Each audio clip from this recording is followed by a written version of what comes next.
پہنچان بنا کر دیا. قائد اعظم کو کافر اعظم کہا گیا. مسرور میں ایک جلسہ ہوا جہاں کہا گیا کہ پاکستان تو کیا پاکستان کی پیٹ بھی نہیں بنے گی. قائد اعظم کا نام تھا محمد علی, آپ کی ہمشیرہ کا نام تھا فاطمہ. تو کہا یہ تو شیعہ ہے, یہ تو شیعہ ہے. تو کسی نے بابا قوم سے کہا کہ آپ کو لوگ شیعہ کہتے ہیں, کیا آپ واقعی شیعہ ہیں؟ تو بابا قوم نے مسکراتے ہوئے فرمایا چلو اگر میں شیعہ ہوں تو گاندھی کو ووٹ دے دو, وہ سنی ہے. اس طرح مسکراتے ہوئے ان کی بات کو رد کیا اور مسجد خیر الدین کے ممبر پر گاندھی کو بٹھایا گیا. یہ ہماری تاریخ کا المیہ ہے اور بہت کچھ ہوا. علامہ اقبال علیہ رحمہ آپ 1938 میں زندگی اور موت کی کشمکش میں تھے, لیکن اس وقت بھی آپ نے دو قومی نظریے کی تبلیغ کو نہیں چھوڑا. حسین احمد مدنی ڈانوی کے نام جو آپ کے مکتوب جو آپ کا مکالمہ اور مناظرہ ہوا ہے وہ آج بھی تاریخ اوراق کے اندر موجود ہے. جب اس نے فتویٰ دیا کہ ملتیں اوطان سے بنتی ہیں, ملتیں اوطان سے بنتی ہیں, وطن خمیر ہے قومیت کا, تو علامہ اقبال نے جو جواب دیا آج بھی آپ کی جو کتاب ہے کلیات اقبال اس کے اندر موجود ہے. اقبال نے کہا عجب ہنوز نہ دانت رموز دی ورنہ زیدوبند حسین احمد اینچے گل عالمیز, یعنی سرود برسرے میبر کے ملت از بدرس چے بے خبر سے مقام محمد عربیس با مصطفیٰ بارسان خیشرہ کہ دی ہماؤس اگر بہو نرسیدی تمام بولا حبیث. بات کہتا ہے کہ میں تو سمجھا تھا کہ یہ قرآن و حدیث پڑھنے پڑھانے والے دین کے مزاج سے آشنا ہوں گے, لیکن آج یہ جو دیوبند کے مدرسہ میں سے فتویٰ ڈالا گیا ہے کہ ملتیں اوطان سے بنتی ہیں, اس سے مجھے سمجھ آ گئی ہے کہ یہ لوگ تو حضور کے مقام اور شان تک پہنچے نہیں ہیں. انہوں نے تو حضور کی شان کو پہچانا ہی نہیں ہے, مقام کو پہچانا ہی نہیں ہے. پھر اقبال نے جو دلیل دی, دیکھیے کتنی خوبصورت دلیل ہے. اقبال کہتا ہے اگر ملتیں اوطان سے بنتی ہوتی, وطن کی مٹی سے ملتیں ماں سے وجود میں آتی ہوتی, اقبال کہتا پھر حضور کا ابو لامسی کا اختلاف تھا, رشتے میں سگا چچا تھا, آب و ہوا بھی ایک, زبان بھی ایک, دیش بھی ایک, وطن بھی ایک, مٹی بھی ایک, تو پھر حضور کا ابو لامسی کیا اختلاف تھا. لیکن فرمایا لاکم دینکم ولی دین, تمہارا دین تمہارے لیے اور ہمارا دین ہمارے لیے.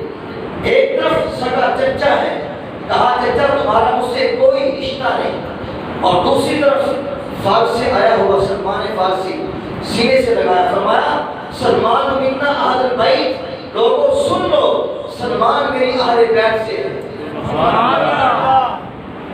سلمان میری اہل بیت سے ہے. تو یہ دو قومی نظریہ, تو یہ دو قومیں جو الگ الگ ماں سے وجود میں آئی ہیں, یہ وطن کی بنیاد پر نہیں آئی, بلکہ دین اور اعتقاد کی بنیاد پر ماں سے وجود میں آئی ہیں. اللہ اکبر.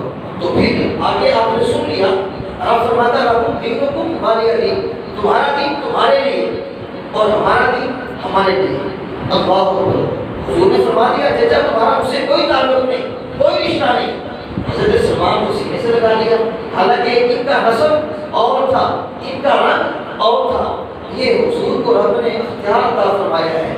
حضور جس کو چاہے جو مرضی عطا فرما دے, رب نے اپنے محبوب کو اختیار تو عطا فرمایا ہے, مختار بنا کے بھیجا ہے. اللہ اکبر. تو ممبئی کے ایک جلسے میں قائد اعظم خطاب فرما رہے تھے.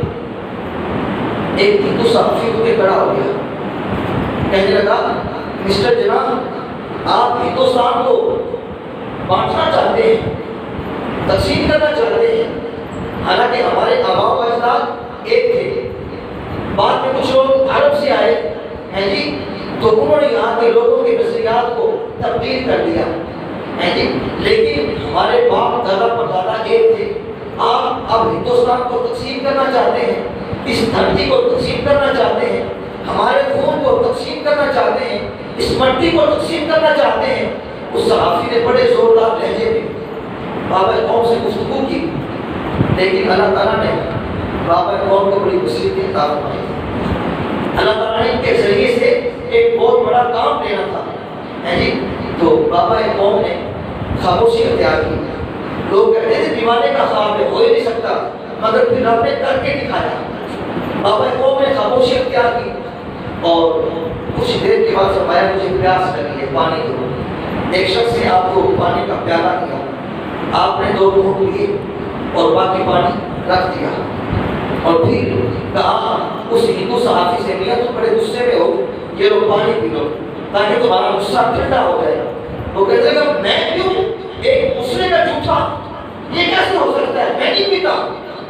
بھائی ہم خاموش رہے، کوئی بات نہیں کہ اس کو۔ اسی اجتماع میں ایک ترکی نسل نوجوان بیٹھا تھا جس نے ترکی ٹوپی پہنی ہوئی تھی، بڑا سونا جوان تھا۔ آپ نے قوم نے اسے کہا میاں یہ لو پانی پی لو۔ اٹھ کے کھڑا ہو گیا، پانی لیا، مکل گیا، گٹا گٹ سارا گاس پی گیا۔ اب بابا قوم اس ہندو صحافی سے دوبارہ مخاطب ہوئے، فرمایا بتاؤ اگر میں زندگی گزارنا چاہوں تو بتاؤ میری زندگی تمہارے ساتھ گزرے گی یا اس کے ساتھ گزرے گی؟ کہا اس کے ساتھ میرا کوئی نسبی تعلق نہیں ہے، کوئی خونی رشتہ نہیں ہے، یہ میرا ہم وطن بھی نہیں ہے، میرا کوئی نسبی تعلق بھی نہیں ہے، میرا ہم زبان بھی نہیں ہے، لیکن ہاں ہمارا ایک رشتہ ہے، جس نبی کا یہ غلام ہے اسی کا میں غلام ہوں، جس نبی کی غلامی کا پٹا اس کے گلے میں ہے اسی نبی کی غلامی کا پٹا میرے گلے میں ہے۔ کہا جس نبی کا میں کلمہ پڑھتا ہوں اسی کا کلمہ یہ پڑھتا ہے، ہم اس بنیاد پر ہم دونوں اکٹھے رہ سکتے ہیں، زندگی گزار سکتے ہیں۔ تیرا میرے ساتھ ایک ہم وطنی تعلق ہے، ہم دونوں ایک ہم دیش ہیں، ہم وطن ہیں، ہماری زبان بھی ایک ہے، لیکن ہم اکٹھے نہیں رہ سکتے۔